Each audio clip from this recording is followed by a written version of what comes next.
빌립보서 4장 4절 제가 봉독에 올립니다.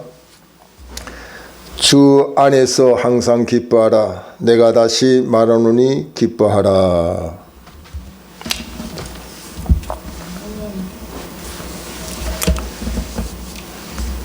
이제 우리나라 대통령을 선출하는 데 있어서 얼마 남지 않은 시간을 지금 가지고 있습니다. 사람의 힘이 나는 데까지 우리가 최선을 다하여 지도자를 잘 선출하는 것도 중요하지만 우리 믿는 성도들은 기도를 많이 해야 될 때인 줄 압니다.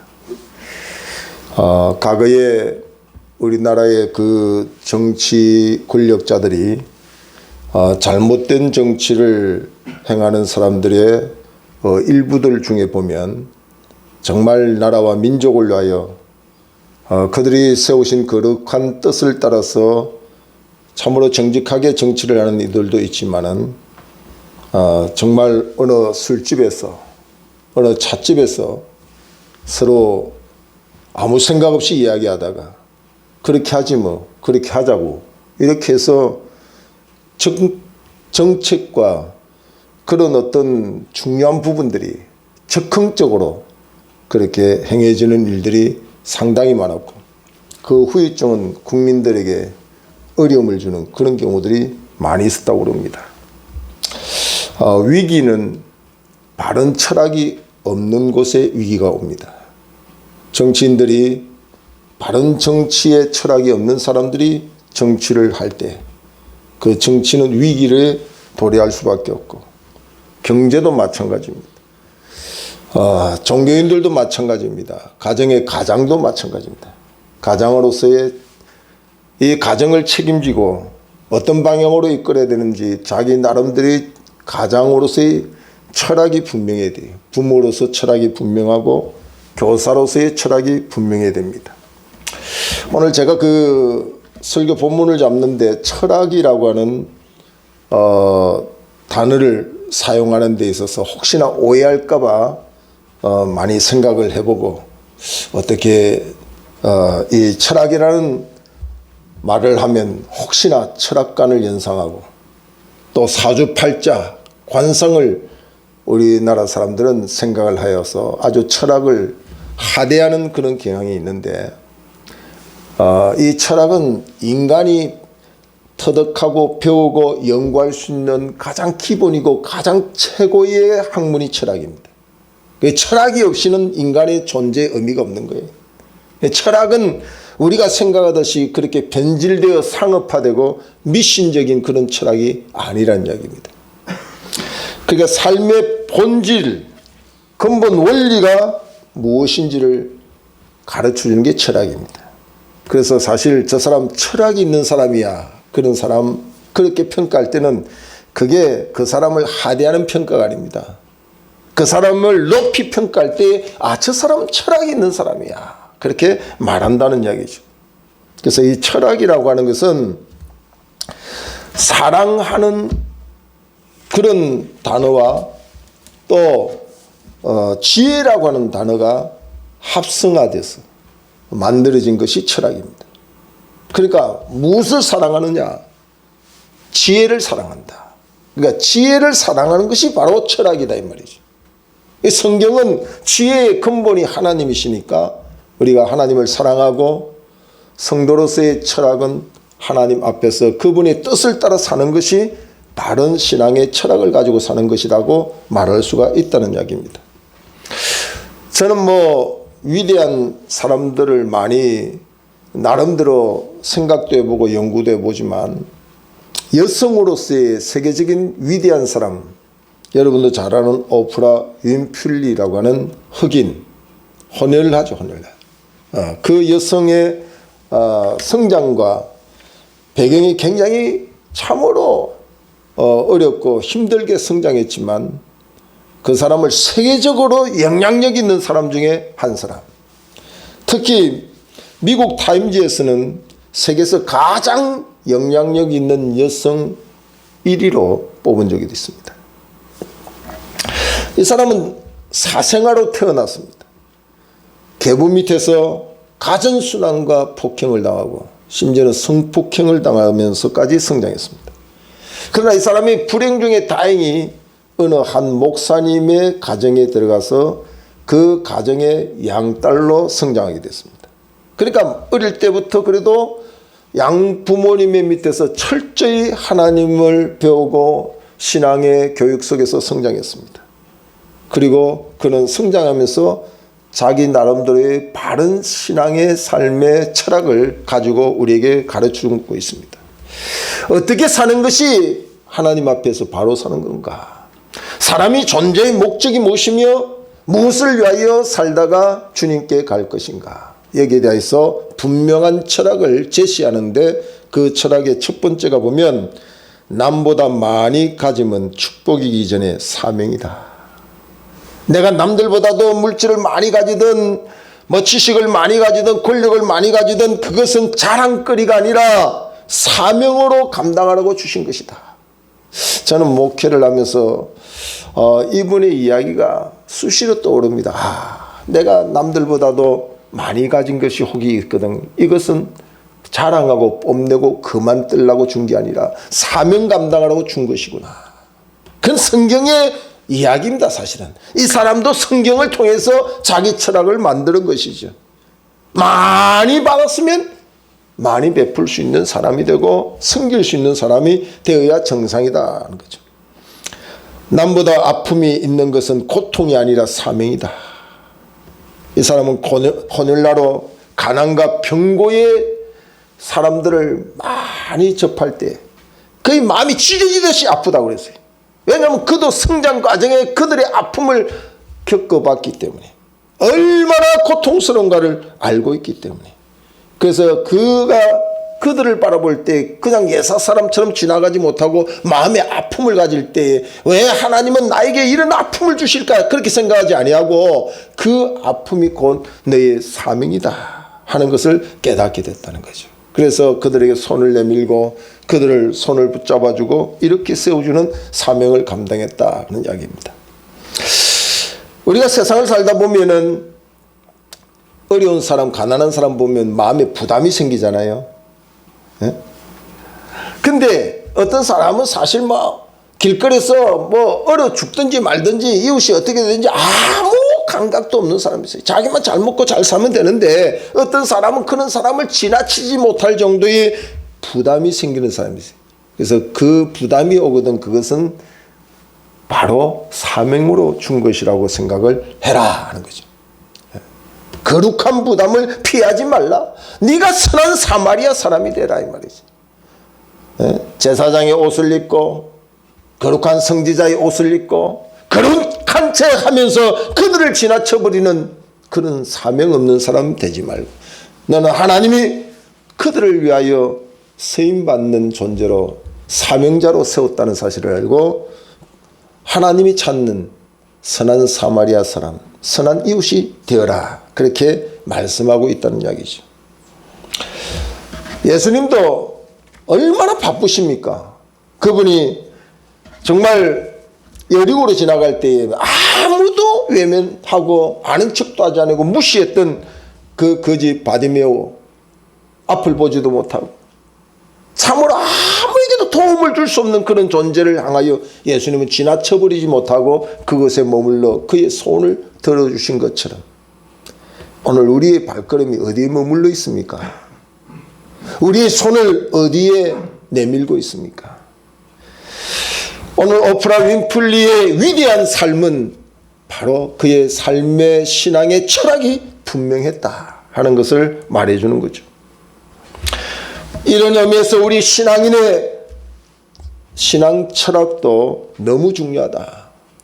오늘 교회의 위상이 정말 땅바닥에 떨어지고 신앙인의 그 수준을 외면당하는 오늘 이 시대에 왜 이런 현상이 일어날까? 숫자는 이렇게 많은데 국민의 4분의 1 아무리 적어도 5분의 1이 기독교인이라고 그러는데 왜 이렇게 그 권위와 그 영향력이 땅에 떨어졌을까? 신앙의 분명한 철학이었기 때문에 성도 개인이 왜 내가 믿고 왜 내가 신앙생활하며 왜 이 땅에 존재하고 하나님의 뜻은 무엇일까? 여기에 대한 분명한 신앙의 철학이 없는 사람들이 숫자만 채워져 있기 때문에 오늘 한국교회는 이와 같은 질타와 비판을 받아도 그것에 대하여 외면할 수 없는 그런 상태에 있다는 사실도 저를 인정합니다. 오늘 우리를 히브리서 12장 28절에 이렇게 말씀합니다. 그러므로 우리가 흔들리지 않는 나라를 받았은저. 오늘 우리가 믿음으로 산다는 것은 흔들리지 않는 나라, 흔들리지 않는 나라, 영원히 존재하고 영원히 우리의 희망이 되는 천국의 나라를 유업받은 사람이다 이 말이야. 그러므로 우리가 흔들리지 않는 나라를 받았은즉 은혜를 받자. 이런 말미암아 경건함과 두려움으로 하나님을 기쁘게 섬길지니. 쉽게 말하면 영원한 나라, 하나님의 나라, 천국을 유업으로 받은 자로 사는 우리들은 마땅히 경건함과 두려움으로 하나님을 기쁘시게 섬기는 자가 되어져야 된다 하는 말씀입니다. 너무너무 중요한 말씀입니다. 왜 우리가 신앙생활에 기분과 감정을 이기지 못하고 인간적인 계산과 그런 숫자 노름에 빠져서 허덕이느냐? 이 말씀을 몰랐어요. 흔들리지 않는 나라를 유업으로 받은 자, 그 사람은 어떻게 살아야 되느냐?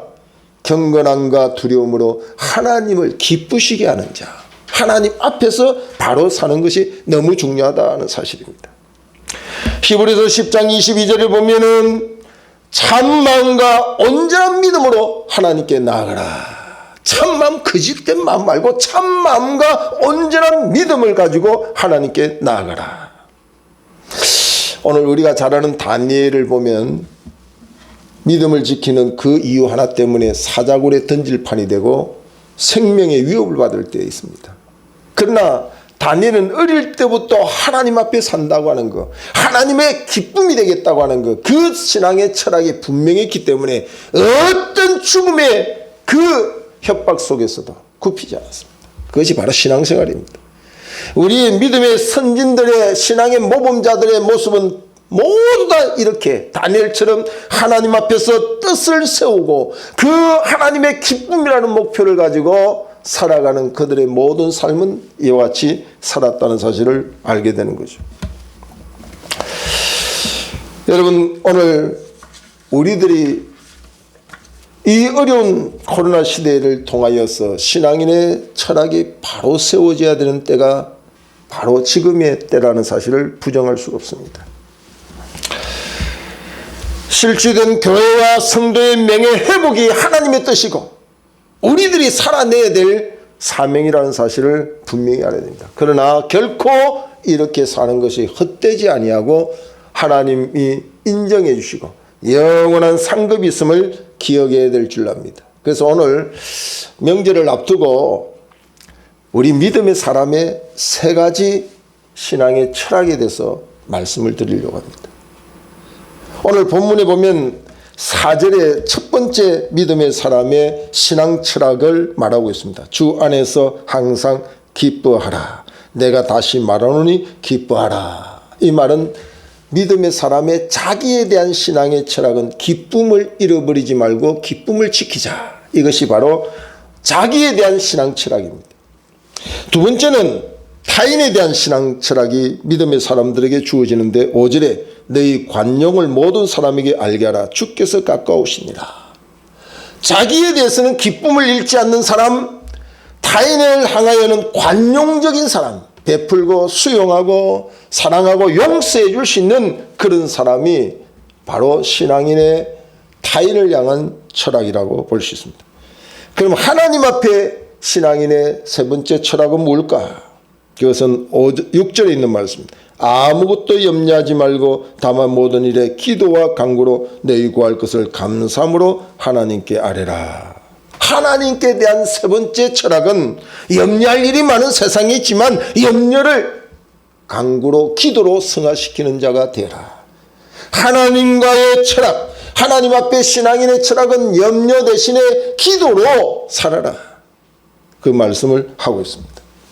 오늘 그 첫 번째 시간에 자신에 대한 신앙 철학을 말씀하고 있는데 그것은 데살로니가 전서 5장 16절에도 말하고 있습니다. 항상 기뻐하라. 이는 너희를 향한 하나님의 뜻이다. 그렇게까지 말씀합니다. 오늘 본문에도 보면은 4절에 주 안에서 항상 기뻐하라. 내가 다시 말하노니 기뻐하라. 이 기뻐하라고 하는 부분에 대하여 반복적으로 말하고 있는 거죠. 우리 신앙인이 신앙생활하면서 기쁨을 빼앗긴다. 이건 신앙생활이 뭔가 문제가 있는 겁니다. 신앙생활에 자기 신앙 철학이 분명한 사람은 어떤 경우든 핑계하지 않고 기쁨을 누리고 기쁨을 지키려고 애를 쓴다는 거죠. 근데 사실 이게 쉽지 않습니다. 특히 명절에 가족들 모이면 기쁨으로 만났다가 기쁨을 빼앗기는 경우도 상당히 많습니다. 그러나 두려워하지 말고 오늘 이 신앙의 철학을 가지고 명절 연휴를 하나님이 주시는 기쁨으로 승리하기를 주의 이름으로 축원합니다. 저도 이 설교 준비하면서 기쁨을 빼앗길 뻔했어요. 무슨 환경이야 여건이 어떤 상황이 평소보다도 더 그냥 기쁨을 잃어버리게끔 만드는 그런 경우를 제가 체험했기 때문입니다. 그래서 우리는 수시로 사단이 우리의 이 기쁨의 능력, 기쁨의 힘이 얼마나 큰지 오늘 느헤미야 8장 10절에는 이날은 우리 주의 성일이니 근심하지 말라. 여호와로 인하여 기뻐하는 것이 너희의 뭐라고요? 힘이니라. 하나님으로 인하여 기뻐하는 것이 성도의 가장 힘이다 이 말이에요. 그 힘이 기쁨을 통하여 우리에게 다가오는데 이것을 아는 사단은 하나님을 인하여 기뻐하는 삶을 방해한다. 그래서 이 기쁨을 빼앗기면 사단이 그 틈을 타서 공격하는 거예요. 그래서 분을 내도 기쁨을 빼앗기는 단계까지 가면 안 된다. 그 마귀가 틈을 타서 공격하는 거예요. 가정도 마찬가지고 개인도 마찬가지고 교회도 마찬가지고 나라도 마찬가지입니다. 기쁨을 빼앗기면 하나님이 주시는 힘을 상실해버리고 사단이 그 틈을 공격하여서 우리를 파멸로 인도한다는 사실입니다. 잠언 15장 13절에 보면 마음의 즐거움은 얼굴을 빛나게 하여도 마음의 근심은 심령을 상하게 하느니라 그랬습니다. 사단을 이기고 승리할 수 있는 그 에너지가 우리가 하나님이 주신 자기 신앙의 철학의 기쁨을 지킬 때에 이 능력을 우리가 가질 수가 있다는 사실입니다. 여러분 그 유명한 배우나 권력자들이 요즘 흔히 말하는 공황장애라 우울증이다 이런 말들을 가진 병들을 많이 가지고 있습니다. 우리가 객관적으로 볼 때는 저 사람이 왜 우울증이 있을까? 저 사람이 왜 공황장애를 가지고 있을까? 왜 외롭다고 슬프다고 왜 죽고 싶다고 하는 마음이 생기는 그런 병을 가지고 있을까? 우리가 의아할 수도 있습니다. 그러나 우리가 기쁨에 대해서 이해를 해봐야 됩니다. 이 기쁨은 자기 노력이나 또 어떤 사람의 수행이나 고행의 길을 걸어가 가지고 이 기쁨을 가질 수 있는 게 아니기 때문에 어떤 물질을 가지고 권력을 가지고 인기를 누린다고 해서 그 기쁨을 가지고 있는 게 아니에요. 그 기쁨은 제한적입니다. 그렇게 오는 기쁨은 한시적입니다. 찰나적입니다. 그 기쁨은 언제든지 환경 따라 바뀔 수 있기 때문에 오늘 성경이 말하고 있는 성도들에게 믿음의 철학을 가지되 자기에 대하여 기쁨을 가지고 살라. 기쁨을 누리라. 이 말은 어떻게 가능하냐 하면 4절 초도에 보면 주 안에서 항상 기뻐하라. 주 안이라고 하는 것을 정확하게 설명해 주고 있다. 네가 버는 돈 가지고 기뻐하라. 네가 배운 지식으로 기뻐하라. 네가 많은 사람들의 인기 안에 있기 때문에 그 인기를 통하여 기뻐하라는 말이 아니라 네가 무슨 노력을 하고 네가 뭐 수행을 하고 고행을 해가지고 네가 너 공로를 의해서 기쁨을 가질 것으로 말하고 있지 않는 거죠. 여기 주 안에서 이 말은 주님과 연합하여 주님과 함께 주님 주신 힘으로 주님과 동행하면서 누릴 수 있는 기쁨을 말하는 거죠. 그래서 오늘도 우리에게 나와 동행하자, 일어나 함께 가자. 주님은 계속해서 우리에게 말씀하고 있는데 이 동행을 거부하는 자들이 많다 이 말이죠. 여러분, 세상에 많은 이름 있고 힘 있는 사람과 동행하는 것보다도 주와 동행하는 그 기쁨은 세상을 능히 이길 수가 있습니다. 지금도 오늘 타락한 현장 속에서 짐승의 수준도 안 되게 돼지 우리에서 돼지가 먹는 지엽 열매를 눈치 보고 먹는 탕자의 그 슬픔의 현장에도 상자의 마음을 돌이켜서 탕자가 일어나 아버지께로 돌아와서 아버지의 힘으로 사는 기쁨을 위하여 지금도 기다리는 아버지가 우리를 기다리고 있다는 사실을 기억하고 일어나야 됩니다. 아버지께로 돌아가면 그 아버지가 주시는 힘, 그와 동행하는 기쁨은 세상에서 주는 기쁨과는 비교할 수 없는 기쁨으로 우리를 보장해 주신다는 거죠. 오늘 우리가 솔로몬의 고백을 통해서도 세상에 많은 것을 가지고서 그의 기쁨이 이루어졌다고 말하고 있지 않습니다. 오히려 그 모든 결과의 모습을 헛되며 헛되다고 고백했습니다. 해 아래 모든 것이 헛되다고 말했습니다. 눈으로 보는 것마다 절제 본 적도 없고 자기가 생각하고 마음먹은 것을 절제 본 적이 없이 모든 세상의 쾌락을 다 누려봤지만 그 결과가 자신에게 주어진 기쁨을 보장해 주지 못했다고 하는 것을 고백했습니다.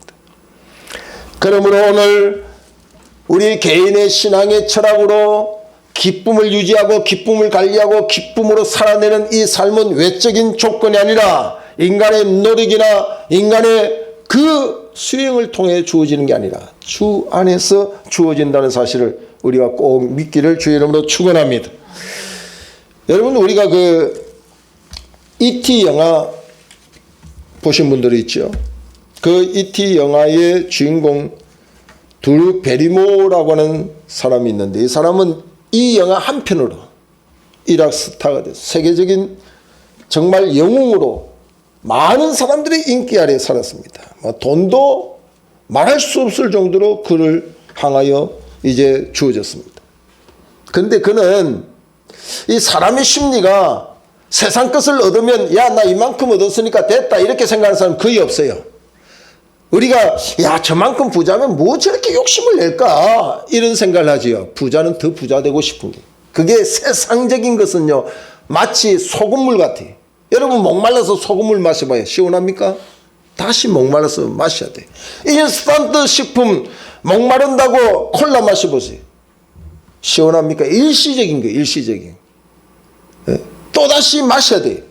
그것처럼 이 사람도 이렇게 많은 부를 얻고 명성을 얻고 세상의 것을 얻었으면 그것을 만족하고 그의 주어진 사명을 따라 잘 살면 좋을 거 아니에요. 근데 사람은 더 좋은 게 없을까? 더 만족스러운 게 없을까? 그것을 두리번거리고 그걸 찾는 거죠. 결국 이 사람은 마약에 그의 인생을 맡기고 살다가 폐인이 되어버렸습니다. 그의 마지막 순간에 그의 고백이 이런 고백을 합니다. 나는 세상 부귀영화를 다 만져보고 얻었다. 그러나 내 영혼 갈기갈기 찢긴 영혼으로 오늘 이 자리에 있다고 고백을 했습니다.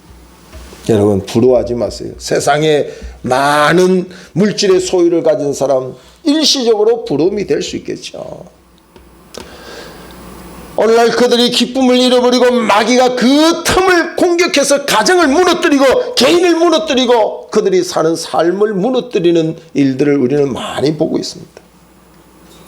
오늘 우리 개인적으로 내가 주님이 부르는 그날까지 주님 안에서 주님과 동행하다 주께서 주시는 힘을 가지고 주님과 연합하여 우리에게 있는 그것이 능력이 되어 기쁨을 빼앗으려고 하는 세력을 우리가 이기고 기쁨으로 살아드릴 수 있는 그런 우리의 인생의 신앙 철학이 개인적으로 세워지기를 주의 이름으로 축원합니다. 그런 신앙 체계가 있어야 돼요. 말기 암병동의 아편으로도 그 아픔을 잠시는 있지만은 견딜 수 없는 사람들에게 그 병동에 실험을 해봤는데 고스톱을 치게 해줬대요. 잠시 후면 죽을 사람들이. 고스톱을 치니까 그 고통을 마약 주사 놓을 때보다도 이기는 경우가 생기더라고요.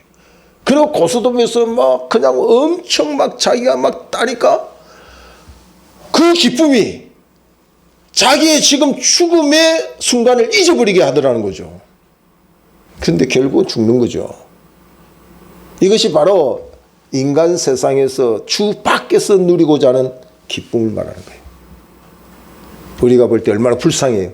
여러분, 고수톱 말기 암 환자가 고수톱 좀 잘 됐다고 뭐 좀 돈 좀 땄다고 막 웃고 즐거워하면 정상인이 볼 때 그 사람을 야 부럽다 할 사람이 있겠어요? 안타깝다, 안 됐다, 그런 생각을 하죠. 우리가 신앙의 눈으로 보면 이 세상에 많은 사람들이 이 고수도 정말 말기 암에 걸려서 죽음의 직전에 있으면서 세상의 낙을 누리며 야 나는 기쁘다 기쁘다 이렇게 말하는 사람을 보면 우리도 이거 보면서 정상인으로 보면 안 된다 이 말이지. 또 그들을 부러워서 우리가 배우면 안 되는 거예요. 우리는 영원한 기쁨, 영원히 흔들리지 않는 나라 천국을 유업으로 받은 사람, 그 하나님의 백성으로서 우리가 내 개인의 신앙의 철학이 분명해야 돼.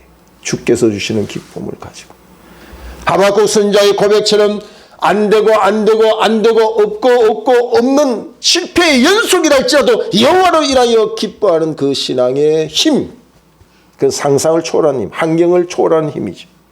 그런 힘은 신앙 안에서 분명히 있게 되는 것이죠. 그래서 오늘 주 예수보다 더 귀한 것 없다고 말하고 있고, 구원의 확신의 기쁨, 제3의 기쁨, 하나님의 자녀된 기쁨, 주 안에서 성도의 교제의 기쁨, 하나님의 일을 감당하면서 쓰임받는 기쁨, 성령 충만의 기쁨이 바로 이런 기쁨을 말하고 있다는 거죠. 기쁨의 에너지가 어디서 옵니까? 하나님께로부터 오는 거예요. 이 신앙이 분명하지 아니하면 우리는 사단의 공격 속에서 무너질 수밖에 없다는 사실을 기억해야 됩니다.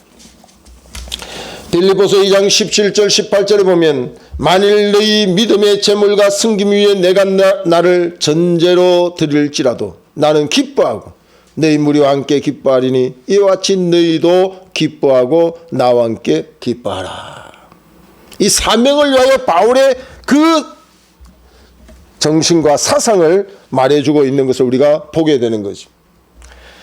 그래서 우리가 이 사실을 분명히 알고 믿음 안에 거하는 삶이 되어져야 될 줄로 믿습니다. 지금 슬픔과 근심과 탄식과 염려와 두려움에 우리가 처해져 있다고 한다면 빨리 주 안에 거해야 됩니다. 우리가 그 날씨가 추우면 날로 가까이 가는 게 정상이죠. 날씨가 추운데 춥다 이 추위를 어떻게 피할까 하면서 난로를 더욱더 멀리하는 사람이 있다면 그건 비정상이죠.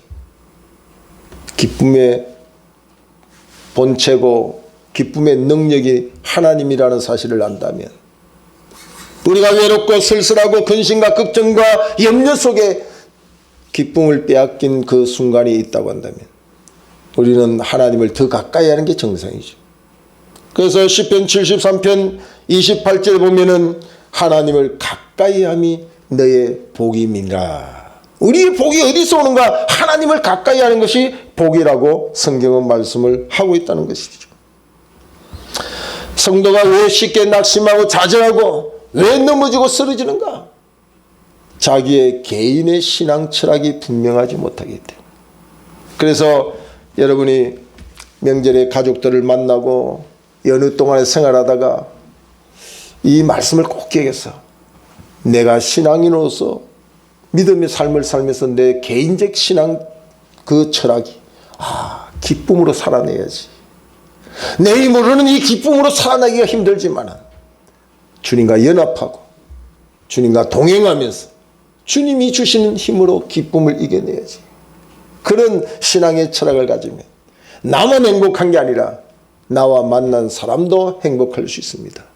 이 복된 명절이 꼭 되어지기를 주의 이름으로 축원합니다. 기도하겠습니다.